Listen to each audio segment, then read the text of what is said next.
बिस्मिल्लाहिर्रहमानिर्रहीम। अस्सलाम वालेकुम। आप देख रहे हैं प्रोग्राम कैपिटल व्यू। मैं हूं आपके साथ मुशल बुखारी और प्रोग्राम में हमारे साथ मौजूद हैं अहमद पंसौता, माहिर कानून हैं, सोशियो पॉलिटिकल एनालिस्ट हैं। आपका बहुत शुक्रिया। हुमायूं खान साहब मेरे साथ मौजूद हैं। इनका एनालिसिस भी मुख्तलिफ मौज़ूआत के हवाले से, ख़ासतौर पर इंटरनेशनल रिलेशंस के हवाले से और सोशियो पॉलिटिकल हवाले से भी इनका हम शामिल करेंगे एनालिसिस।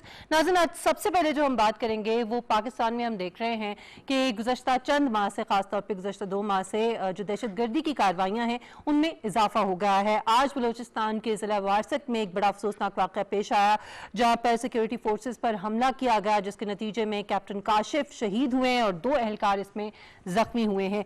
और ये ऐसा लग रहा है कि एक शऊरी कोशिश है दुश्मन की कि पाकिस्तान में जो अमन अमान की फ़िज़ा है उसको ख़राब किया जाए।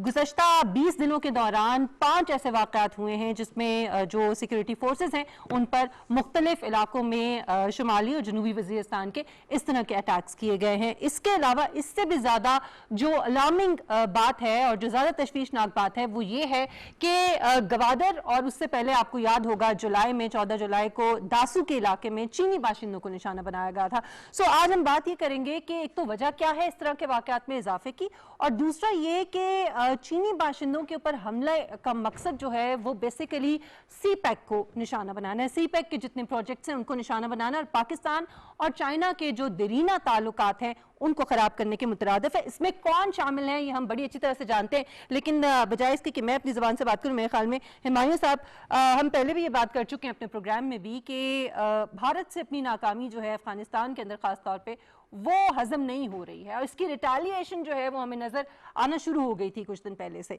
अब ये जो वाक़यात में इजाफा हुआ है, क्या ये इसी की कड़ी है? जी बिल्कुल, ये इसकी एग्जैक्टली इसी की कड़ी है। और इसको हम इस तनाजुर में देखें कि जो दासू अटैक था उसके ऊपर फॉरेन मिनिस्टर ने और इंटीरियर मिनिस्टर ने जो डॉक्यूमेंट्स जो हैं वो अवाम के सामने रखे, जिसमें उन्होंने एनडीएस और रॉक की जो है एक नेक्सस को जो है अनअर्थ की और बड़ी डिटेल के साथ उन्होंने बताया कि किस तरह जो है अफगानिस्तान के उन रास्तों से दहशतगर्दों को पाकिस्तान में दाखिल किया गया और चीनियों को टारगेट। इससे पहले अगर आप देखें तो कराची काउंसलेट के ऊपर BLA ने अटैक किया था, उसकी जो उनका मजीद ब्रिगेड है उसकी जिम्मेवारी उन्होंने कबूल की। फिर सरीना के अंदर जो है वो चीनी जो एक डेलीगेशन गया था जिसमें चीनी सफीर थे उस पर किया गया। तो ये कि उसका एक पूरा नेक्सस है। और इसमें जो सबसे बड़ी बात देखने वाली वो ये है कि आर्मी चीफ ने चंद साल पहले या 1.5 साल पहले अपनी एक स्टेटमेंट के अंदर बताया कि रॉ के अंदर एक पूरा सेल बनाया गया है जिसको तकरीबन $100 मिलियन की एक, उस वक्त जब ये बनाया गया तो उसकी इन्वेस्टमेंट की गई और उसका काम सिर्फ क्या था कि CPEC और पाक चाइना रिलेशंस के ऊपर जो प्रोजेक्ट चल रहे हैं उनको सैबोटाज किया जाए। तो ये हम देख रहे हैं कि उसी की एक कड़ी है और ये ना सिर्फ बलूचिस्तान के अंदर बल्कि पूरे पाकिस्तान के अंदर। अब चूंकि NDS और जो है रॉ उनका एक उनको पसपाई हुई अफगानिस्तान के अंदर, उनका बिल्कुल जो है वो रोल खत्म हो गया, तो अब वो भागते हुए उन्होंने जो है ना अपनी चीज़ों को एयरलिफ्ट की और आसपास के मुल्कों में उन्होंने उसको शिफ्ट किया। ये उसी की कड़ी का एक हिस्सा है कि वो जो है इस कोशिश से वो ये साबित करना चाह रहे हैं कि वो CPEC के ऊपर जो है इसको स्लो कर सकेंगे। लेकिन मेरा ख्याल है चीन और पाकिस्तान के ताल्लुकात इतने स्ट्रॉन्ग हैं, 70 years ऑफ रिलेशनशिप, कि वो दोनों गवर्नमेंट्स ने पूरा अहाता किया और इस बात को अंडरस्टैंड किया कि एक्सपेक्ट कर रहे थे कि ये होगा। इसलिए हमने CPEC के ऊपर जितने भी प्रोजेक्ट्स थे उनकी सिक्योरिटी बीफ अप कर दी, SOPs चेंज कर दी। तो मेरा ख्याल है कि ये जो इसके मुखालिफ हैं या जो इसके खिलाफ कोशिश करने वाले लोग हैं वो अपनी एक्टिविटीज करते रहेंगे। सेंस कर रहे थे हमारी जो सिक्योरिटी एजेंसीज हैं और जो हमारी सिक्योरिटी फोर्सेज हैं, तो एक हिकमत अमली जो है बहरहाल तैयार की गई होगी। अहमद, हमने ये देखा है कि इससे पहले जो अफगानिस्तान की सरजमीन है वो किस तरीके से इस्तेमाल होती रही है पाकिस्तान के खिलाफ दहशतगर्दी में। फिर भारत ने जो वहाँ पे बड़ी तादाद में कैंप्स जो हैं वो बनाए हुए थे, वहाँ से अटैक किया जाता था पाकिस्तान पे। अब तालिबान के आने के बाद वहाँ से तो मेरे ख्याल में ज़रा मुश्किल हो जाएगा, लेकिन किसको इस्तेमाल करेंगे? क्या इंटरनल जो एलिमेंट्स हैं पाकिस्तान के अंदर, अभी भी BLA ने जिम्मेदारी कबूल की थी गवादर के अंदर, तो आप समझते हैं कि ये उनको इस्तेमाल करते हुए इस किस्म की कार्रवाइयाँ की जा रही है? देखिए जी, as a student of criminal law, एक अगर आप उसका बेसिक जो इंटेंट है वो देखें उसके पीछे, तो बड़ी इंपॉर्टेंट चीजें होती हैं मोटिव, और दूसरी जो इंपॉर्टेंट चीज होती है वो होता है बेनिफिशियरी कौन है। तो अगर आप एग्जिस्टिंग सिचुएशन में बेनिफिशियरी देखें तो वो हमें बड़ा क्लियरली नजर आएगा कि इस खित्ते में पाकिस्तान की इस वक्त असल में जो एक एनमिटी कह लें या जो एक दुश्मनी कह लें, वो भारत से एग्जिस्ट करती है। पाकिस्तान ने बारहा कोशिश की कि उस दुश्मनी को दोस्ती में बदला जाए, लेकिन भारत वन वे और दी अदर इन्फिल्ट्रेशन करता रहा, अफगानिस्तान से करता रहा, बलूचिस्तान में कोशिश की। जो भी इसकी जिम्मेवारी कबूल करेगा उसके पीछे ऑफ कोर्स फंडिंग है, उसके पीछे ऑफ कोर्स किसी ना किसी एक एक्सटर्नल कुवत जो है उसका हाथ है। So that has to be seen. अब एक और हमारी जियोपॉलिटिकल चेंज आई है इस रीजन में ऑफ लेट रिसेंटली, क्योंकि हम सारे जो स्टेक होल्डर्स हैं उनको बारी बारी देखते हैं कि उनमें से कौन सा स्टेक होल्डर जो पॉसिबली इस चीज में इन्वॉल्व हो सकता है। तालिबान, एग्जैक्टली, तालिबान की गवर्नमेंट आई है, हमने बड़ी एट लेंथ डिस्कशन की थी कि तरीके तालिबान पाकिस्तान को, तरीके तालिबान अफगानिस्तान को पाकिस्तान में किसी किस्म की दहशतगर्दी करवा के इस स्टेज पर कोई फायदा नहीं मिलता, because they need support from Pakistan. और अगर आपको किसी से सपोर्ट चाहिए हो तो why would you want to do it. उसके बाद चलते हैं पाकिस्तान के अंदर इंटरनल फैक्शंस जो कि काफी हद तक हमारी मिलिट्री ने नॉन एग्जिस्टेंट कर दी है। एक वॉर अगेंस्ट टेरर लड़ी गई, तकरीबन 20 साल लड़ी गई, उसमें स्टिल फैक्शंस हैं, छोटे मोटे मामलात होते हैं, बट ये एक बड़े स्केल की चीज है जिसको चाइना को टारगेट किया गया है और साथ साथ पाकिस्तान की सिक्योरिटी फोर्सेस को टारगेट किया गया है। तो उसके पीछे ऑफ कोर्स जो बेनिफिशियरी है, जो प्रिंसिपल ऑफ क्रिमिनल लॉ है, उसमें बड़ा क्लियर है कि वो इंडिया है। अब इंडिया का चूंकि जिस तरह आपने कहा कि बस अफगानिस्तान में नहीं चल रहा and Taliban will not allow them to use their soil to do anything in Pakistan, तो वो फिर छोटी छोटी फैक्शंस जो कि ऑलरेडी विद इन पाकिस्तान काम कर रही हैं, which is why I feel कि तहरीके तालिबान पाकिस्तान और इस किस्म की जो जमातें हैं उनके ऊपर हमारी मिलिट्री को बड़ा एक क्लोज वॉच रखना पड़ेगा कि कोई उनके हाथों इस्तेमाल मत हो जाए। अब आप इंडिया की इन्वेस्टमेंट देखें इन अफगानिस्तान, वो सारी करने की जो बेसिक रीजन थी वो क्या थी? वो थी to keep an eye on Pakistan, 16 consulates alongside the border. उसकी क्या जरूरत थी? आपकी और तो कहीं पर भी नहीं है। तो अगर आप इन तमाम चीजों के तनाजुर में इसको देखें तो बड़ी क्लियरली एक चीज एविडेंट है कि India is certainly behind this, या इंडिया अगर डायरेक्टली और इनडायरेक्टली नहीं भी सपोर्ट कर रहा, बट फायदा इसका जो है डायरेक्ट वो इंडिया को हो रहा है, बिकॉज सीपैक को जेपरडाइज करने का एक सारा आज इस पे तालिबान ने एक कमीशन बना दिया है जो कि टीटीपी के रोल को पाकिस्तान के अंदर देखेगा कि अफगानिस्तान की सॉइल के अंदर से किस तरह वो यूज करके पाकिस्तान को नुकसान पहुंचा रहे हैं। तो मेरे ख्याल है चंद दिनों में कुछ और हकाइक भी वाज़ेह हो जाएंगे। अच्छा, इसमें ये भी कहा जाता रहा है कि पाकिस्तान के अंदर जाहिर है जो वहाँ से आए हुए जो लोग हैं, अफगानिस्तान से मुहाजिरीन हैं, उनको उनके कैंप्स हैं ज़ाहिर है यहाँ पे, और उन्हीं के अंदर से कई दफ़ा दहशतगर्द जो है वो छुप भी जाते हैं और वहाँ से निकलते भी हैं। अब जो बच्चे कुछ टीटीपी के लोग हैं पाकिस्तान के अंदर, उनका रास्ता और नाटका अगर वहाँ पर भी बंद हो गया है और यहाँ पर वो इस तरह की कार्रवाइयाँ करते हैं, तो आप क्या समझते हैं हुमायूं कि उन लोगों को क्या वापस भेजना चाहिए अगर पकड़ा जाए तो, या उनके साथ यहीं पे उनके खिलाफ कार्रवाई की जाएगी? क्या होना क्या चाहिए? नहीं, अहमद इस पे बेहतर बता सकेंगे कि अगर वो क्राइम पाकिस्तान में कमिट कर रहे हैं तो हम उनको यहाँ पे ट्रायल करेंगे। अगर आप चंद दिन पहले का यूके के जो आर्मी चीफ हैं जनरल निक कार्टर का, उनका एक वो था और उनमें उन्होंने एक्सप्लेन किया बीबीसी के अंदर कि जो यहाँ पे मौजूदा उसकी मुख्तलिफ फिगर्स हैं, 3 मिलियन या 3.5 मिलियन करीब जो रेफ्यूजीज हैं, उनमें से बहुत से लोग ऐसे हैं जो इन किस्म की सरगर्मियों में पाए जाते हैं। तो अब उसको डिसाइफर करना, उनको पकड़ना बहुत ही मुश्किल है। हम एक तरफ अपने उन भाइयों की मदद कर रहे हैं जो कि जेन्युइनली यहाँ पे आए हैं, उनको नुकसान हो रहा है और पूरी दुनिया में पाकिस्तान को अप्रिशिएट किया जा रहा है, लेकिन उसके अंदर फिर ऐसे फैक्टर्स भी हैं जो यहाँ से ही कुछ एक्टिविटीज़ या सपोर्ट ग्रुप या वो ब्रीडिंग ग्राउंड उनके लिए मुहैया करते हैं जो कि एक्टिविटीज़ करते हैं। तो उनको पाकिस्तान में पकड़ना चाहिए, ट्रायल करना चाहिए और पूरी दुनिया के सामने बताना चाहिए कि ये कहां से आए, इन्होंने क्या किया और उनको किसकी सपोर्ट थी। और इस किस्म की हम 2 डोजियर यूएन के ऊपर पेश भी कर चुके हैं। एग्जैक्टली, आपने जो ये बात की ना इंटरनेशनल लेवल के ऊपर चीज़ों को जो है वो सामने लेके आना चाहिए। अहमद, कितना ज़रूरी है, क्योंकि इससे पहले भी पाकिस्तान की तरफ से बार बार सबूतों के साथ जो है बताया गया कि क्या कर रहा है भारत, लेकिन उसके बावजूद कुछ किया नहीं जाता आलमी सतह पर भारत के खिलाफ। So what do you think, इसके ऊपर मजीद हमें काम करने की जरूरत है? क्या करना चाहिए? अभी भारत से जरा हटकर मैं थोड़ा एक्चुअल एक इशू पर आऊंगा। देखिए, इंटरनेशनली पाकिस्तान को जब देखा जाता है तो पाकिस्तान की एक परसेप्शन क्यों ये बनती है कि पाकिस्तान लेट से तालिबान का सपोर्टर है, या पाकिस्तान अफगानिस्तान में तालिबान को सपोर्ट कर रहा है। अमेरिकन खुद 20 साल उनको प्रिपेयर करके गए हैं, लेकिन इवेंचुअली बात जो है शक की निगाह जो है पाकिस्तान की तरफ जाती है। उसका जो बेसिक एक रीजन मेरी नजर में है वो ये है कि हमारी जो परसेप्शन है about delivering justice when it comes to terrorist वो ठीक नहीं है। पाकिस्तान में अगर आप देखें, और बहुत अदब से मैं अदालतों से भी कहूंगा कि जितने बड़े टेररिस्ट हैं उनमें मेजॉरिटी जो है उनको कहीं ना कहीं बेल पर छोड़ दिया गया। अब उसका इंपैक्ट ये आता है, या कोई बड़े हमारे ग्रूसम ऑफेंसेस भी होते हैं, उसका इंपैक्ट ये आता है कि पब्लिक को नहीं पता कि बेल के प्रिंसिपल्स क्या हैं, पब्लिक को ये नहीं पता कि कानून की शुगाफियां जो वो क्या हैं। You have to set an example. आपकी जो मिलिट्री कोर्ट सक्सेसफुल हुई थी वो इसलिए हुई थी, जिसको मैं बिल्कुल सपोर्ट नहीं करता, बिकॉज वहां पर ड्यू प्रोसेस को बिल्कुल काट के सजाएं दी जाती थी। मैं चाहता हूं आप ड्यू प्रोसेस फॉलो करें, प्रॉपर तरीके फॉलो करें। इंटरनेशनल परसेप्शन ये जानी चाहिए कि पाकिस्तान की सॉइल पे अगर टेररिज्म होता है और उससे लिंक्ड एडर एंड अबेटर पकड़ा जाता है, या अगर प्रिंसिपल एक्यूज्ड भी पकड़ा जाता है, if it's not a suicidal bombing, तो उसको प्रॉपर करार वाकई सजा मिले जो कि इंप्लीमेंट हो, एग्जीक्यूट हो। आप चोरी, डकैती, बाकी चीजों पर तो सजा इंप्लीमेंट करते हैं, this is the place where should be actually implementing it. Secondly, हमें इंडिया पे आते हुए, इंडिया बेशक जिस मर्जी को फंड करे, अगर आप उनको कॉर्नर करेंगे टेररिस्ट को पाकिस्तान में, आप उनका घेरा तंग करेंगे, तो eventually it will be difficult for them to be funded. Without funding ये सारी की सारी एक्टिविटीज कैरी आउट करना इंतहाई मुश्किल है। पाकिस्तान के तमाम इजलाम में, पाकिस्तान की तमाम अदालतों में, I think chief justice Pakistan साहब को भी इस पर थोड़ा सा ही needs to talk to his जजेस के one has to be very very careful, और कोशिश की जाए कि जो कहीं पर भी दहशतगर्द पकड़ा जाए उसको प्रॉपर जो एंटी टेररिज्म एक्ट के तहत सजा है वो मिले। ये ना हम पढ़ें कि जी उसको भी बेनिफिट ऑफ द डाउट मिले और वो छोड़ जाए। Of course principles of law have to be followed, जो एविडेंस है, जो प्रोसिक्यूशन है, वो सामने रख के, लेकिन ये ना हो कि वो एक इजी राइड ले and then he simply leaves. अच्छा, पाकिस्तान के अंदर तो ठीक है कि कार्रवाई होनी चाहिए, लेकिन ये जिस तरह का मामला है, आपके पास तमाम सबूत हैं, सिफारती सतह पर आप कोशिश कर रहे हैं, इंटरनेशनल लॉबिंग भी आप कर रहे हैं, आप डॉसियर्स भी दिखा रहे हैं, दुनिया को बता भी रहे हैं कि भारत क्या कर रहा है, उन सबूतों की रोशनी में क्या इंटरनेशनल कोर्ट ऑफ जस्टिस में कोई रुजू किया जा सकता है पाकिस्तान की तरफ से, अगर इस किस्म के वाक़यात ज़्यादा होते हैं तवातर के साथ? खुदा ना खास्ता। देखिए जी, इंटरनेशनल कोर्ट ऑफ जस्टिस की जो जुरिस्डिक्शन है वो कंसेंट बेस्ड है, it is not a jurisdiction जिसमें आप जाकर केस फाइल करें। But international court of justice से जो ज्यादा इंपॉर्टेंट चीज है वो है लॉबिंग। इंडिया और पाकिस्तान का बेसिक फर्क क्या है?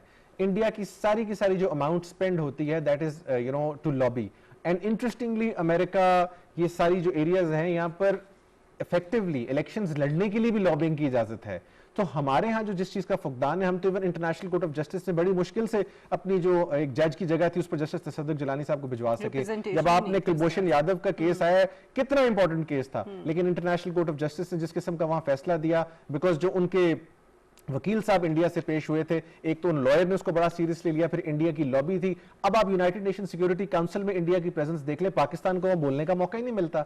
सो ये सारी लॉबिंग करनी पड़ेगी। We have to be in the good books of United States of America. We have to make sure कि हमारी जो lobbying at the proper level सही तरीके से हो, ताकि वहां पर हम रेलिवेंट हो। If you are not relevant in the system then nobody will hear you out. अब आप देखें ना, जो हमारे यूनाइटेड नेशंस की सेक्रेटरी जनरल हैं, उनकी अगर आप ट्वीट्स उठा के देख लें, उनको बहुत दुख होता है अफगानिस्तान में जब कोई मामला ऐसा होता है जहां पर खुदा ना खास्ता औरत के साथ किसी किस्म की उसकी बेहुरमती हो या ह्यूमन राइट्स वायलेशन हो, लेकिन उन्हीं सेक्रेटरी जनरल साहब को कश्मीर नजर नहीं आता, उन्हीं सेक्रेटरी जनरल साहब को पाकिस्तान के अंदर ह्यूमन राइट वायलेशंस नजर नहीं आती जब कोई और कर रहा होता है, उनको इंडियन इन्वॉल्वमेंट नजर नहीं आती। Dossiers which have been presented to the United Nations, discrimination मौजूद है, वो डिस्क्रिमिनेशन मौजूद है। देखिए, मैं इस वक्त उस डिस्क्रिमिनेशन को, I am not asking for making good that discrimination in favour of Pakistan, वो आप नहीं कर सकते, but yes, if you present your case well, अगर आपकी स्टेटिस्टिकली आप वहां पर बेहतर हैं, आपकी वहां प्रेजेंस है, आपकी वहां लॉबी है, तो at least your voice will be heard. आपने सिस्टम के अंदर रह के करना, आप ये नहीं ऑस्ट्रेलिया में जाके कह सकते कि जी मुझे अब आप जो है मेरे मुताबिक बॉलिंग कराएं और 130 से नीचे बॉलिंग कराएं। You have to play on that pitch. Similarly Pakistan is unfortunately playing on the United Nations pitch, जो कि एक थोड़ी सी उनका bent in favour of India है। I will not completely call it impartial. So उस सिचुएशन में अपनी स्ट्रेटेजिक प्लानिंग करें, अपने जो एनवॉयज वहां भेजें, make sure they are relevant, उनकी आवाज सुनी जाए। अगर आप नहीं करेंगे, हम यहां बैठ के जितने मर्जी प्रोग्राम्स कर लें, पाकिस्तान में जो मर्जी प्रॉपर आप उस पर स्टेप्स ले लें। इमरान खान साहब की तकरीर थी ऑन कश्मीर, जब वो तकरीर पूरी दुनिया ने सुनी तो उस तकरीर का इंपैक्ट भी आया। यहां हम डेली बैठ के कश्मीर बनेगा पाकिस्तान के नारे लगाते हैं, किसी को उस बात की समझ नहीं आती, लेकिन वहां पर जब वो तकरीर की गई तो it was heard because it was coming from the Prime Minister of Pakistan, जिसको प्रॉपर टाइम दिया गया और इंडिया को भी उसका जवाब देना पड़ा। आप नहीं समझते, अहमद और हुमायूं साहब, मैं दोनों के सामने सवाल रखूंगी कि ठीक है, इंटरनेशनल लेवल पे आप लॉबिंग करें, आप सिफारती सतह पर कोशिशें करें, लेकिन इंटरनली जो एक यूनिटी है, जो पॉलिटिकल लीडरशिप को एक साथ बैठना चाहिए। क्या अफगानिस्तान की इस वक्त जो सूरत हाल है, पाकिस्तान को जो इस वक्त सिक्योरिटी के खदशात हैं, CPEC जो है उसको जिस तरह के खदशात लाहक हैं, क्या ज़रूरी नहीं है कि पार्लियामेंट का कोई ऐसा सेशन जो है वो बुलाया जाए और उसमें बैठकर इसके ऊपर बातचीत की जाए, तमाम पॉलिटिकल जो लीडरशिप है वो इसके ऊपर यूनिटी दिखाए पूरी दुनिया को, स्पेशली भारत को? एब्सोल्युटली जी, इसमें कोई दो राय नहीं हो सकती कि इस वक्त बड़ा ही सेंसिटिव एक फेज़ चल रहा है, पर्टिकुलरली अमेरिकन विड्रॉल के बाद अफगानिस्तान के अंदर, और फिर जो अभी आपने जिक्र किया कि सीपैक के खिलाफ जो कि पूरी दुनिया में बेल्ट एंड रोड और सीपैक पर्टिकुलरली पाकिस्तान में, तो उसमें हमें दो चीज़ों का बड़ा ख्याल रखना है। एक कि हमारा जो पॉलिटिकल एलीट है या हमारी जो पार्लियामेंटेरियंस या पार्टीज़ हैं, उनको मिल बैठ के इसके ऊपर गुफ्तगू करनी चाहिए, पार्लियामेंट में डिस्कशन होनी चाहिए, सेनेट में होनी चाहिए, और उसके साथ एक बहुत ही अहम चीज़ जो हम थोड़ा सा शायद मिस कर गए हैं, वो रोल ऑफ मीडिया है पाकिस्तान के अंदर। इसके ऊपर बड़ी बातें हो चुकी हैं।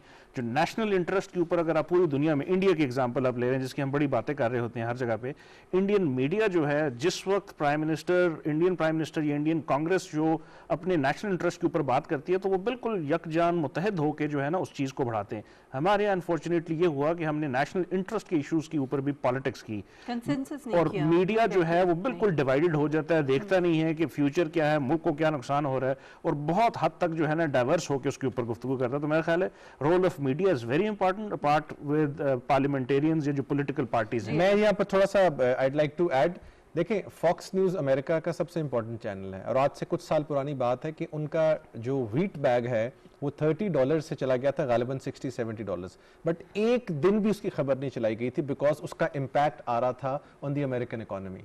कुछ चीजें हैं जिस पर media across the board they have to play very reasonably, specially where the national interest is, and national interest वो नहीं जो इस मुल्क में साबका दवार में किसी मिलिट्री आमिर ने डिटरमिन किया, नेशनल इंटरेस्ट वो जो पाकिस्तान की सिटिंग इलेक्टेड गवर्नमेंट का वजीर आजम कमांडर इन चीफ जो है वो डिसाइड करे। और उस नेशनल इंटरेस्ट में ये बिल्कुल नहीं है कि आप उल्ट पुल्ट खबरें without any logic, without any reasoning दिखाएं। कल हमने फेक न्यूज की बात की थी, वो फेक न्यूज अगर अप्लाई करता तो यहां पर करता है। उसकी वजह यह है कि अगर आप नेशनल इंटरेस्ट को आगे कैरी नहीं करेंगे सोशल मीडिया के ऊपर, you need to develop pages जिसके अंदर फैक्ट्स पर बेस्ड नेशनल इंटरेस्ट से रिलेटेड बातें हों। ये नहीं कि आप एक जबरदस्ती किसी इदारे को आपने तारीफ करनी है, आप बात करें पाकिस्तान के नेशनल इंटरेस्ट की, बिकॉज पाकिस्तान से सुप्रीम ना हमारे लिए कोई है, ना आइन हमें इजाजत देता है, और ना हम उससे किसी तरह मुनहरफ हो सकते हैं। सो मैं ये समझता हूं कि उस नेशनल इंटरेस्ट को प्रमोट करने के लिए it is very very important जो मीडिया का रोल अभी इन्होंने बताया है हुमायूं साहब ने, कि अगर मीडिया ने ये रोल ना प्ले किया, अब आपको मैं एक इंडिया की एग्जाम्पल देता हूं जिससे उन्होंने बात की। Indian media had the audacity to come on screen and say, जो उनके एंकर्स थे कि यार हमें क्यों नहीं पूछ रहे वहां पर, which is a very absurd news। Exactly. लेकिन उनका आप लेवल ऑफ नेशनलिज्म देखें, पेट्रियोटिज्म देखें, कि वो इस हद तक कहने पे मजबूर हो गए कि भाई हमें क्यों नहीं पूछा गया वहां पर अफगानिस्तान में, हम इतने रेलेवेंट थे। ये था, मैं इस किस्म की न्यूज बिल्कुल पाकिस्तानी मीडिया से एक्सपेक्ट नहीं करता, तनकीद करें, बट प्लीज मेक श्योर कि रिस्पॉन्सिबली सीपैक को make it a reality, because if CPEC is jeopardized in any way, Pakistan will be up against a massive loss, जो कि हम irrecoverable loss है जो हम नहीं रिकवर कर सकेंगे। और मेरे ख्याल में ये जो रिस्पॉन्सिबिलिटी है ये सिर्फ गवर्नमेंट ही की नहीं है, बल्कि तमाम इदारों की भी, सिक्योरिटी फोर्सेज हैं, हमारी एजेंसीज हैं, इसके अलावा बहैसियत मुआशरा भी, चाहे मीडिया में हम कहीं पे भी हैं, हम सबकी जिम्मेदारी जो है वो इस हवाले से बनती है और हमें उसे अदा करना होगा। हमारे साथ गेस्ट हैं जी मीर शेरबाज खेतरान साहब हमारे साथ मौजूद हैं। बहुत शुक्रिया मीर साहब आपके वक्त के लिए। मीर साहब, ये इस वक्त जो सूरत हाल हम देख रहे हैं पाकिस्तान के अंदर, एकदम से जो ये वाक़यात में इजाफा हुआ है, और इससे पहले भी भारत की इन्वॉल्वमेंट जो है उसके सबूत हमारे पास मौजूद हैं, ये इसके लिए स्ट्रैटेजी भी हमने ज़ाहिर बनाई होगी क्योंकि ये एक्सपेक्टेड था, उसके बावजूद इन वाक़यात का होना, आप क्या कहेंगे इस पर? जी, मेरा ख्याल है दासू वाक़े के कुछ अरसे बाद ही ये इंसिडेंट हो जाना एक सिक्योरिटी लैब से, और ये भी एक हकीकत है कि आप सुसाइड बॉम्बिंग को रोक नहीं सकते।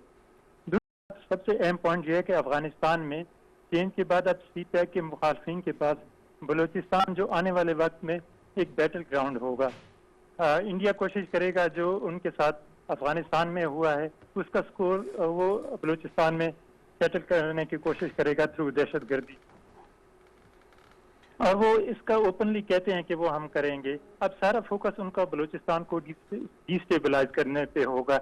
इसके लिए ज़रूरी है कि हमें आपको वहाँ के मकामी लोगों को इंगेज करना होगा, और सबसे बड़ी बात यह है कि हमें अपनी इंट्रोस्पेक्शन भी करनी पड़ेगी, क्योंकि अगर आप सीपैक गवादर को सीपैक का फेस और गेम चेंजर कहते हैं, तो गवादर को एक मॉडर्न सिटी के तौर पे होना चाहिए था। वहाँ स्टेट ऑफ द आर्ट चीज़ें होनी चाहिए थी, जो कि सिक्योरिटी कैमराज वगैरह ये चीज़ें उसमें देखी जा सकती थी, सारा कुछ हो सकता था। दूसरे, आपके इल्म में होगा कि कुछ अरसे से गवादर में प्रोटेस्ट हो रहे हैं, जिनकी वजह से एक अनसर्टेनिटी थी, बिजली ना होने की वजह से, पीने का साफ पानी ना होने की वजह से, और कुछ लोगों के सीरियस कंसर्न्स भी हैं, उनके जो फिशरमैन हैं वहाँ के लोकल हैं, उनके जो रोजगार है वो इफेक्ट हो रहा है। तो प्रोविंशियल गवर्नमेंट को ये सारी चीजें देखनी पड़ेंगी और इसको हल करना पड़ेगा। अदरवाइज ये जो इंटरनली आप एक्सटर्नलाइज करते हैं वो एक हकीकत है, इंडिया करेगा, लेकिन इंटरनली आपको ये चीजें देखनी पड़ेगी। सर आपसे मेरा एक क्वेश्चन है कि ये जो अभी रिसेंट 2 वाकयात जिनका हमने जिक्र किया था, इसमें हम बिल्कुल on the principle of beneficiary कह तो रहे हैं कि इंडिया जो है वो रिस्पॉन्सिबल है, और आई थिंक विदाउट प्रूफ कहना आसान भी नहीं होता, बट आप समझते हैं कि ऐसा कोजेंट प्रूफ है हमारे पास कि इंडिया ही इन चीजों के पीछे है? जी मेरे ख्याल में इसमें तो अब कोई दो राय है ही नहीं, क्योंकि वो ओपनली जो बलूचिस्तान में ये लोग बात करते हैं कि हमारे हम कोई भी हमें लाइक इंडिया उनको हेल्प करता है, कोई भी हमें हेल्प करे तो हम CPEC को टारगेट करेंगे, क्योंकि वो उनका एक नैरेटिव है कि हमारे जो रिसोर्सेज एक्सप्लॉइट करेगा, एक्सप्लॉइटेशन ऑफ रिसोर्सेज का एक वो सेल करते हैं अपना बलूचिस्तान में नैरेटिव। तो उसके लिहाज से वो कहते हैं कि हम एक जंग लड़ रहे हैं, तो हमें एक्सटर्नल वो उनको ज्यादा जो वेस्टर्न कंट्रीज का तो पॉलिटिकल उनकी सपोर्ट होती है, लेकिन जो मटेरियल सपोर्ट है वो पहले तो NDS और रॉ मिल के करते थे। अब अफगानिस्तान में चेंज आने के बाद अब raw he is the only के जो उनको तो इनकी गवर्नमेंट से क्या एक्सपेक्टेशन है कि गवर्नमेंट क्या करे या एटलीस्ट सिक्योरिटी फोर्सेस क्या करें तो बलूचिस्तान में ये चीज कंट्रोल हो सकती है? बिकॉज ये तो बड़ी सीरियस चीज है अगर वहां के जो इंडिजिनस लोग हैं वो ये समझते हैं कि जी हमारे साथ ज्यादती हो रही है, हमारे नेचुरल रिसोर्सेज जो है उनको यूज किया जा रहा है। क्या ये नेचुरल रिसोर्सेज की ही बात है या उससे बियॉन्ड है बात?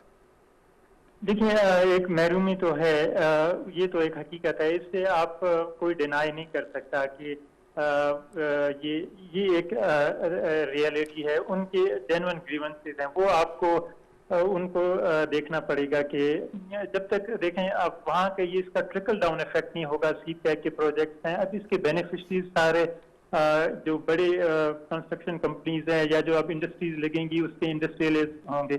जो कॉमन एक गरीब बलोच है उसका जब तक इसका ट्रिकल डाउन इफेक्ट नहीं होगा CPEC के प्रोजेक्ट को, तो वो जब इसको ओन कर लेंगे इस प्रोजेक्ट को तो ये वो खुद इसको प्रोटेक्शन भी देंगे। तो इसको अब बलूचिस्तान की जो प्रोविंशियल गवर्नमेंट है उसको देखना चाहिए था। अब तो काफी अरसा हो गया CPEC को वो गेम चेंजर कहते हुए एक गवादर को उनको मॉडल सिटी बनाना चाहिए था, जो कि गवादर का भी वही हाल है जो बाकी बलूचिस्तान का हाल है। इसकी इतनी ज्यादा फंडिंग है, डेवलपमेंट फंड्स हैं, इनफैक्ट बलूचिस्तान में अकाउंटेबिलिटी बहुत कम है। जो अकाउंटेबिलिटी इंस्टीट्यूशंस हैं वो कॉम्प्रोमाइज्ड हैं, पता नहीं इसमें बहुत सारे फैक्टर्स हैं जिनके ऊपर काम होना चाहिए। बहुत शुक्रिया अमीर शेरबाज खेतरान साहब आपके वक्त के लिए। एक्सटर्नल और इंटरनल एलिमेंट्स जो इन्वॉल्व हैं इन सारी चीज़ों में जो वाक़यात पेश आ रहे हैं, बहुत ज़रूरी है कि उन दोनों के हवाले से कार्रवाई की जाए, उन दोनों के साथ डील किया जाए, और जो बेनिफिशरीज़ हैं वो हमें मालूम है कि कौन है, उनको भी जो है वो सामने लाया जाए। नाज़रीन एक ब्रेक लेते हैं, ब्रेक के बाद वापस आएंगे तो एक बहुत ही पॉजिटिव डेवलपमेंट के हवाले से बात करेंगे। हमारे साथ रहिएगा।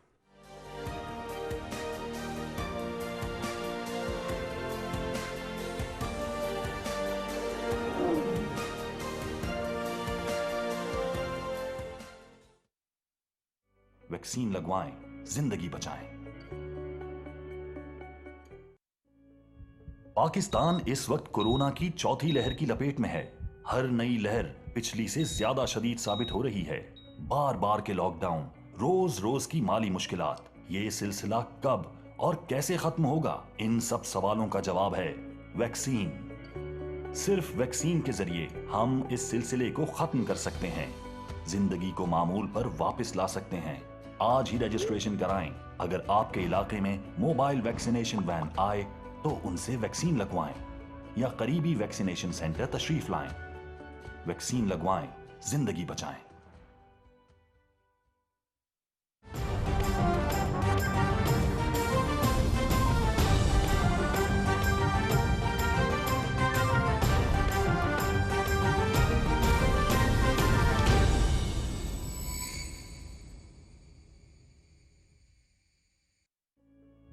पाकिस्तान इस वक्त कोरोना की चौथी लहर की लपेट में है।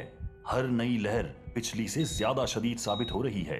बार बार के लॉकडाउन, रोज रोज की माली मुश्किलात, ये सिलसिला कब और कैसे खत्म होगा? इन सब सवालों का जवाब है वैक्सीन। सिर्फ वैक्सीन के जरिए हम इस सिलसिले को खत्म कर सकते हैं, जिंदगी को मामूल पर वापस ला सकते हैं। आज ही रजिस्ट्रेशन कराएं। अगर आपके इलाके में मोबाइल वैक्सीनेशन वैन आए तो उनसे वैक्सीन लगवाएं या करीबी वैक्सीनेशन सेंटर तशरीफ लाएं। वैक्सीन लगवाएं, जिंदगी बचाएं। वैक्सीन लगवाएं, जिंदगी बचाएं।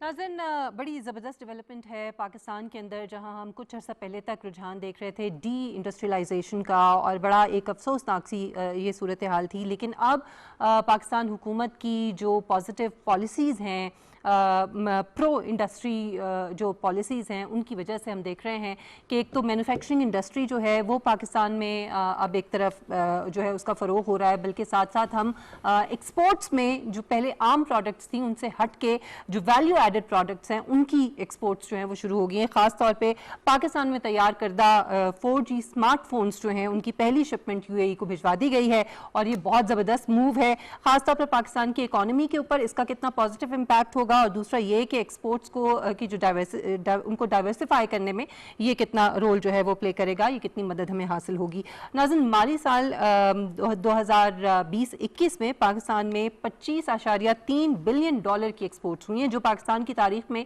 सबसे ज़्यादा हैं। इसी हवाले से आज हम गुफ्तगू करेंगे। हुमायूं, पाकिस्तान में मोबाइल फ़ोन्स की जो असेंबलिंग है और जो मैन्युफैक्चरिंग है मकामी टेक इंडस्ट्री के लिए अब क्या समझते हैं कि ये क्या मायने रखती है?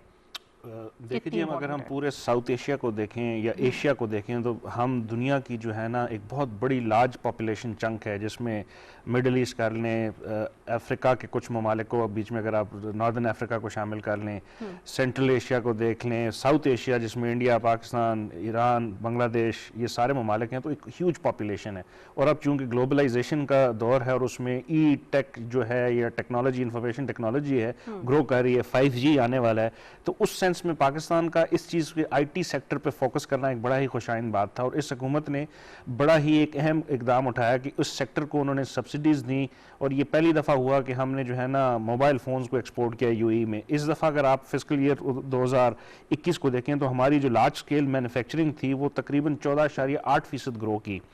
और ना सिर्फ इसमें, अब हमारी एक और बड़ी जो है सक्सेसफुल स्टोरी है कि एयरलिफ्ट एक कंपनी है which is led by young entrepreneurs. उन्होंने पहली दफ़ा जो है पाकिस्तान की हिस्ट्री में $85 मिलियन जो है वो वेंचर कैपिटलिस्ट के थ्रू रेज किया, और this is very very fourth coming information. और मेरा ख्याल है कि इस दौर के अंदर अगर हम ऐसे नई एंटरप्रेन्योर्स को उजागर करें और उनको आगे आने में मौका दें तो मेरा ख्याल है पाकिस्तान की इकॉनमी के लिए बड़ा ये फ़ायदेमंद होगा। और ई कॉमर्स के अंदर जो है ना Pakistan is huge market, 220 million की हम है, अलीबाबा यहाँ पे आ चुका है, दराज वो है, इस तरह ज़मीन.com, OLX, बहुत सारी कंपनीज हैं। तो मेरा ख्याल है ये एक बड़ी लेटेस्ट और अच्छी डेवलपमेंट है कि पाकिस्तान ने जो है इकॉनमी के ऊपर बड़ी देर से तवज्जो दी, लेकिन इस गवर्नमेंट ने पर्टिकुलरली जो है एक बड़ा अच्छा इकदाम किया और इन तमाम इनिशिएटिव को सपोर्ट कर रही है। तो मैं ये देखता हूँ कि आइंदा आने वाले 2 या 3 सालों में आप देखेंगे कि हमारी इकॉनमी, जिसको इन्वेस्टमेंट की बड़ी हद तक जरूरत थी, बहुत बड़ी इन्वेस्टमेंट आएगी बाहर से।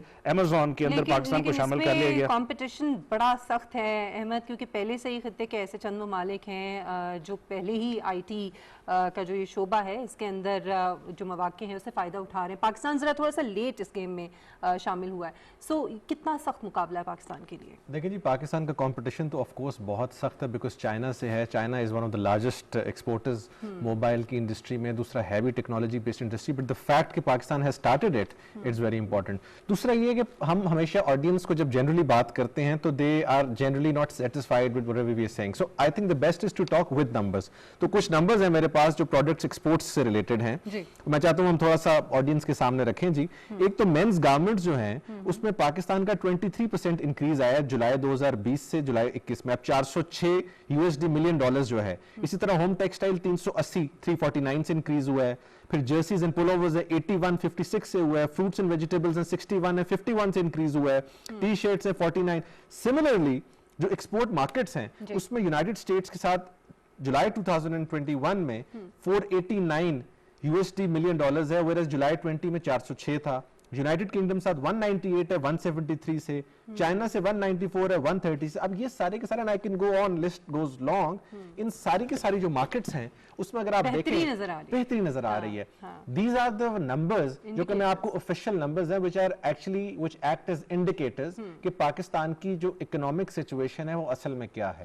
अब इसके बाद जो है ये दो राय कि जी पाकिस्तान की इकोनॉमिक सिचुएशन बेहतर नहीं है, आई थिंक ये तो फिर नंबर्स खुद बोल रहे हैं। अब हम आते हैं तो आर कंसर्न टॉपिक जो कि है बेसिकली रिलेटेड टू मोबाइल्स। देखिए मोबाइल्स की मैन्युफैक्चरिंग में बेशक पाकिस्तान लेट एंटर हुआ है, वो कहते हैं ना देर आए दुरुस्त आए, but once we are on the line of production, because production itself was very important. अगर आपको याद हो तो आज से कोई 5-6-7 साल पहले एक निजी कंपनी और बहुत सारी कंपनियों ने चाइना से बनवा के मोबाइल्स पाकिस्तान में बेचे and they made millions and millions of dollars in Pakistan. अब पाकिस्तान के पास एक basically for the first time एक अपॉर्चुनिटी है where it is going into production itself, और इस प्रोडक्शन से बहुत ज्यादा एक बेसिक फर्क ये भी आएगा, एक्सपोर्ट भी होगी। आई होप कि हमारी लोकल मार्केट में भी अगर ये आता है तो आहिस्ता आहिस्ता जो जितने मोबाइल के बड़े ब्रांड्स हैं you are very easily going to shift to these brands. China में आप देखें क्या होता है, चाइना में जनरली लोग जो है वो ज्यादा ये जो हाई एंड मोबाइल्स हैं वो यूज नहीं करते, वो अपनी लोकल कंपनी से बहुत रिलाय करते हैं। सो वो जो पाकिस्तान और इंडिया का ये वाला इंडिया और चाइना का ये मॉडल है कि अपनी सेल्फ सस्टेनिंग ग्रोथ और अपनी प्रोडक्शन पे बिलीव करना, I think that is need of the day. Pakistan भी अगर इवेंचुअली उस तरफ जाएगा तो Pakistan will of course prosper, और इससे अच्छी हमारे लिए बात क्या हो सकती है कि पाकिस्तान इकोनॉमिकली प्रॉस्पर करे। इसमें हुमायूं जो बात सीईओ जो इस कंपनी के हैं उन्होंने जो कहा कि हमारा टारगेट जो है वो हम compete नहीं कर सकते हैं बड़े ब्रांड्स के साथ, सो हमारा अभी ये होगा कि हम छोटे लेवल के ऊपर जो है इनको मार्केट करें, हमारी मार्केट भी वही होगी सस्ते मोबाइल्स की। आप समझते हैं कि हमें डिफरेंट मार्केट तलाश करनी पड़ेगी, क्योंकि चाइना में तो हर तरह का मोबाइल बनता है और पूरी दुनिया में जाता है, एक्सपोर्ट होता है, सो थोड़ा सा मुश्किल तो होगा, टफ तो होगा, हमें कुछ डिफरेंट मार्केट तलाश करनी होगी इसके लिए। मेरा ख्याल है चूँकि मैंने अपनी शुरू में जिस तरह कहा था कि एशिया के अंदर चूँकि इतनी बड़ी आबादी है और बहुत ज़्यादा जो है ना उसमें मार्केट के अंदर वो है there is enough room for everybody, तो हमने बजट मोबाइल के ऊपर जो बनाने का फैसला किया वो बड़ा अच्छा था, ताकि हाईटेक में जब हम आएंगे तो उसके लिए रिसर्च एंड डेवलपमेंट की बड़ी सख्त ज़रूरत होती है और उसमें आपकी एक बड़ी हिस्ट्री होती है। पाकिस्तान चूँकि लेटर एंट्री है तो इसलिए जो बजट मोबाइल के अंदर इसने आया, अभी अगर आप देखें तो ना सिर्फ वीवो मोबाइल ने जो है वीवो मोबाइल पाकिस्तान ने अगस्त में अपना मैन्युफैक्चरिंग यूनिट पाकिस्तान में लगा दिया, उसके अलावा जो है लकी ग्रुप ने जो है सैमसंग का तकरीबन $15 मिलियन के साथ इन्वेस्टमेंट के साथ प्रोग्राम है इन्वेस्ट करने का, और उसके अलावा 21 मोबाइल कंपनीज हैं जिनको एनओसीज जारी हो चुकी हैं जिन्होंने पाकिस्तान में प्रोडक्शन करनी है।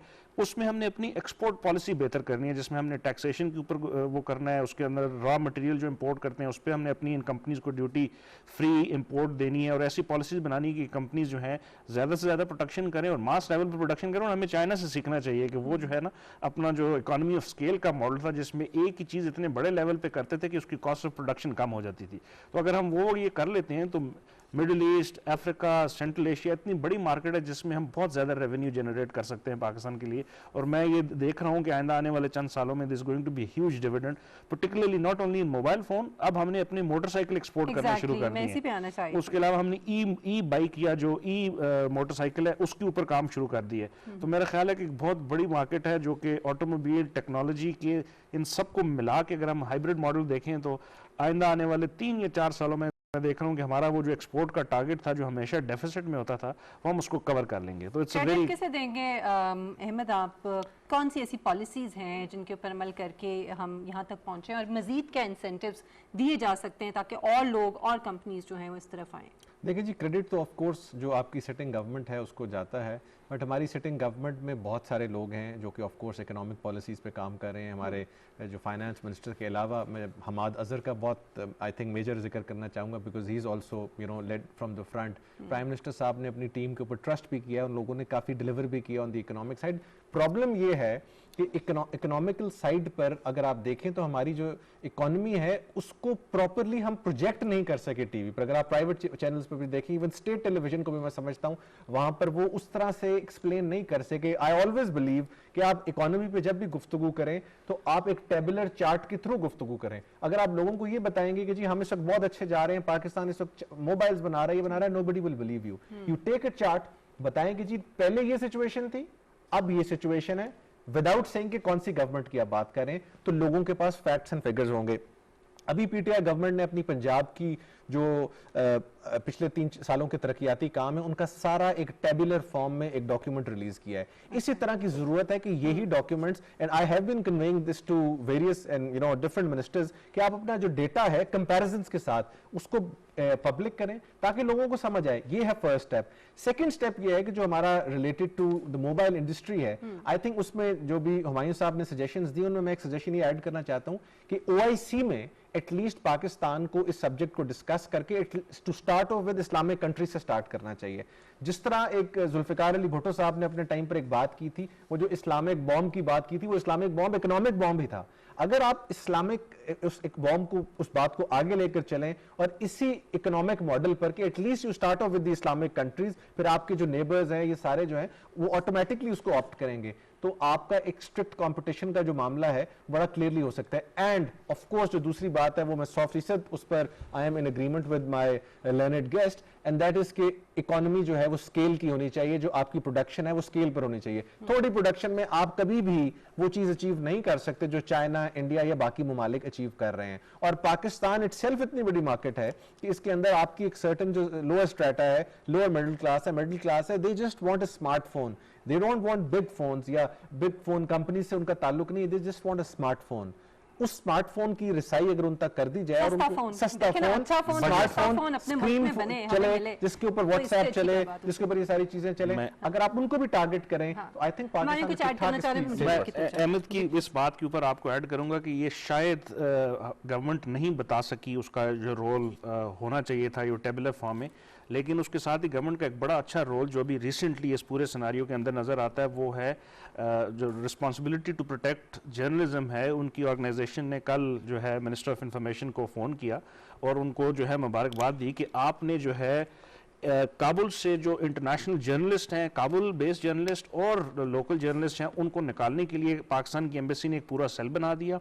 PIA ने अपने जहाज़ चलाए और उनको निकाले। और ये कितनी बड़ी वो बात है जो कि हम अपने जर्नलिस्ट के ऊपर तो एतराज़ कर रहे थे कि पाकिस्तान में शायद जर्नलिस्ट के ऊपर कुछ जो है वो कदगने लग रही हैं, लेकिन अगर वो गवर्नमेंट दुनिया के जर्नलिस्ट के लिए एक ऐसे मौके के ऊपर हेल्प कर रही है तो ये बताती है कि गवर्नमेंट जो है इट्स ओपन, और मेरा ख्याल है इस चीज़ को हाईलाइट करना चाहिए। कल भी मेरे ख्याल में इसी वजह से हमने बात की थी मीडिया डेवलपमेंट अथॉरिटी के हवाले से भी कि किस तरह के बेनिफिट्स जो हैं उसकी वजह से सहाफ़ी हज़रात को मिलेंगे। नाज़रीन, ये बड़ा ज़रूरी है। अभी हुकूमत सॉफ्टवेयर जो टेक्नोलॉजी जोन्स हैं उसके हवाले से भी काम कर रही है, और फिर पहले हमारी जो दीगर मसनूआत होती थी जिनको हम एक्सपोर्ट करते थे, अब ये वैल्यू एडेड प्रोडक्ट्स जो हैं इनकी एक्सपोर्ट्स में इजाफा होना ये बहुत खुशाइंद है। एक ब्रेक लेना है नाज़रीन, मुझे ब्रेक के बाद वापस आते हैं अपने अगले मौजू के साथ, हमारे साथ रहिएगा।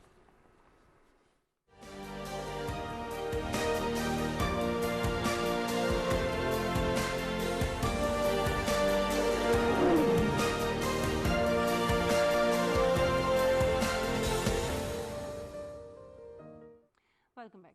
नाज़रीन, पाकिस्तान की तारीख शुरू से ही ऐसे कारनामों से, ऐसे वाक़यात से भरी पड़ी है जहाँ पर सिक्योरिटी फोर्सेस जो हैं उन्होंने अपने फ़राइज़ की अदायगी में अपनी जान की परवाह किए बगैर ऐसी जो है कारनामे अंजाम दिए हैं कि जिनकी तारीफ़ की जाए वो कम है, उनको जितना खराज तहसीन पेश किया जाए वो कम है, चाहे हमारे पाक फ़ौज के वो लोग हों, चाहे हमारी पुलिस के वो लोग हों। आज ये बात मैं इसलिए कर रही हूँ क्योंकि अभी हालिया दिनों में एक वीडियो बड़ी वायरल हुई थी जिसमें पुलिस कांस्टेबल जमाल कुलहूड़ो जो हैं उनकी अपने फ़र्ज़ की अदायगी की एक बेमिसाल कोशिश जो है वो सामने आई जब उन्होंने ट्रेन से गिरने वाले एक शख्स को, जो कि ट्रेन, आप ये इस वक्त मनाजिर भी देख रहे हैं, ट्रेन और प्लेटफॉर्म के दरमियान फंसा हुआ था, और जैसे ही उसकी नज़र पड़ी उसने बगैर किसी एक सेकंड लगाए बगैर वो शख्स जो है वो बढ़ा और उसने उसकी जान बचाई। सो ये कोई एक वाक़या नहीं है, ऐसे अनगिनत वाक़यात हैं। और हमने ये देखा है कि जहाँ कोई नेगेटिव बात होती है, जहाँ तनकीद की ज़रूरत ज़रूरत होती है वहाँ बड़ा हम खुल के तनकीद करते हैं, लेकिन जहाँ तारीफ़ की ज़रूरत होती है तो हम ज़रा थोड़ी सी उसमें कंजूसी करते हैं। अहमद, आपको नहीं लगता कि बहुत ज़रूरी है अप्रिशिएट करना ऐसे लोगों को जो अपने फ़राइज़ की अदायगी में जो है वो कई कदम आगे बढ़ के कोशिश करते हैं, उनको इनकरेज किया जाए, उनको अप्रिशिएट किया जाए। वज़ीर आज़म ने इनके लिए 23 मार्च के लिए एजाज़ का भी ऐलान कर दिया। अहमद, मैं जी बिल्कुल आपसे 100% मुत्तफिक हूँ कि इन लोगों को रिकग्निशन देना बहुत इंपॉर्टेंट है। मेरा तो बड़ी देर से इसके ऊपर व्यू ये है कि आपकी जहाँ पर पाकिस्तान में सड़कें, फ्लाईओवर्स और ये बड़ी बड़ी चीज़ें हमारे शोहदा के नाम हैं जो कि मिलिट्री में सर्व करते रहे, उनके साथ साथ आपको पुलिस ऑफिसर्स को भी वो रिकग्निशन देनी पड़ेगी, पैरामिलिट्री फोर्सेस को भी वो रिकग्निशन देनी पड़ेगी। ये वो लोग हैं जो सबसे पहले फ्रंट लाइन पर टेररिज्म को, ये वो लोग हैं जो सबसे पहले पब्लिक को सबसे पहले फेस करते हैं। अब अगर आप इन लोगों को रिकग्निशन नहीं देंगे, इनके नाम पर अवार्ड्स नहीं रखेंगे, इनको शेरवानियां पहनाकर उस दिन अवार्ड नहीं दिया जाएगा 23 मार्च को, तो इन लोगों को कभी भी रिकग्नाइज नहीं किया जाएगा। एक बड़ा सिंपल तरीका होता है, खुदा ना खास्ता कोई पुलिस कांस्टेबल शहीद हुआ या सीरियस हुआ, इसकी चीफ मिनिस्टर साहब उनके घर गए, एक सर्टेन चेक दे आते हैं और वो चेक वापस आ जाता है। ये चीज इज बियॉन्ड दैट। हमारी पाकिस्तान की पुलिस सर्विस, हमारी पाकिस्तान की अदर पैरामिलिट्री सर्विस, रेंजर्स, सब सर्विसेज की बात कर रहा हूं, ये बहुत जबरदस्त लोग हैं, इसी कौम में से लोग हैं ना जी, जिन लोगों को आप वहां पर भर्ती होने के लिए भेजते हैं। जहां पर पुलिस की बैड परसेप्शन आती है वहां पर पॉजिटिव परसेप्शन भी है। शोधाएं मैंने खुद अपनी इन आंखों से लाहौर हाईकोर्ट के सामने पुलिस वालों के परखच्चे उड़ते देखे पर वहां से भागे नहीं। ये पाकिस्तान की रियल टाइम हीरोज हैं। इन लोगों को सपोर्ट करना जरूरी है। इन लोगों के बच्चों को दोबारा भर्ती करना पॉलिसी जरूर है, लेकिन लोग धक्के खाते फिरते हैं। ये वजीर आजम साहब को खुद देखना पड़ेगा, क्योंकि आप कभी भी किसी आदमी को पैसे दे के, इंसेंटिव दे के यहाँ नहीं ला सकते। ये एक कुर्बानी का जज्बा होता है जो कि एक आदमी के अंदर इंस्टिल होता है, और ये लोग सारे फोर्सेस के इनकी बहुत रिस्पेक्ट हम अक्सर मसाइल की बात करते हैं, ट्रेनिंग के फुकदान की बात करते हैं, फैसिलिटीज के ना होने की बात करते हैं, लेकिन जो जज्बा है वो तो कहीं भी कम नहीं, उसमें कोई कमी नहीं है। यही वाकया नहीं है, बल्कि आप महकमा जंगलात में KPK में जो है ये एक वाकया अभी पेश आया है गुज़श्ता दिनों। एहलकार जमशेद इकबाल, उन्होंने रज़ाकाराना तौर पर, एक जंगल में आग लगी और वो घर पे मौजूद थे, उनकी ड्यूटी भी नहीं थी, और रज़ाकाराना तौर पर दरख्वास्त की कि मैं जाना चाहता हूँ, और उसी लाइन ऑफ ड्यूटी में जिस तरह से उन्होंने अपनी जान का नजराना पेश किया है, मेरे ख्याल में उनको भी जितना खिराज तहसीन पेश किया जाए वो कम है। What would you like to say Humayun साहब? नहीं जी, एब्सोल्युटली। मेरा ख्याल है इस कौम के अंदर इस बेशुमार किस्म के ऐसे लोग, ऐसे प्रोफेशनल्स हैं जिन्होंने ना अपनी एक्सरसाइज ऑफ ड्यूटी के अंदर जो है ऐसे ऐसे कारनामे किए। अभी अब हम चूंकि कोविड के अंदर जा रहे हैं तो हमारा जो पैरामेडिकल स्टाफ है, मतलब they have done remarkable, doctors and nurses, और वो जो है उन्होंने पूरा दिन रात एक कर दिया। उसके अलावा मतलब हर जगह पे आप देखें, स्कूल्स के टीचर्स हैं, ट्रैफिक पुलिस के हैं। हमारा अगर आपको याद हो, एतजाज हसन बंगश बच्चा जो था, जिसने जो है ना 15 साल का एक बच्चा जिसने मतलब एक दहशतगर्द को रोका ताकि बाकी ना हो।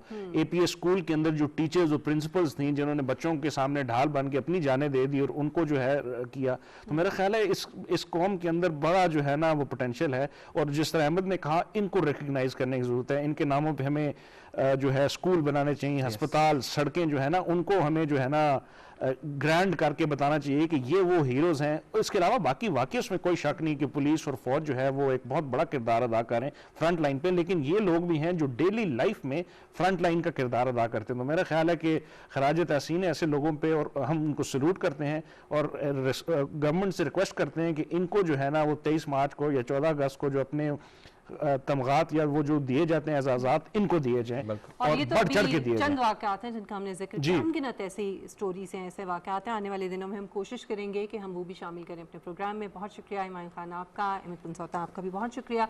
नाज़रीन, मुशल बुखारी को इजाज़त दीजिए, इंशाल्लाह अगले हफ्ते आपसे मुलाकात होगी। अपना बहुत ख्याल रखिएगा। अल्लाह हाफ़िज़।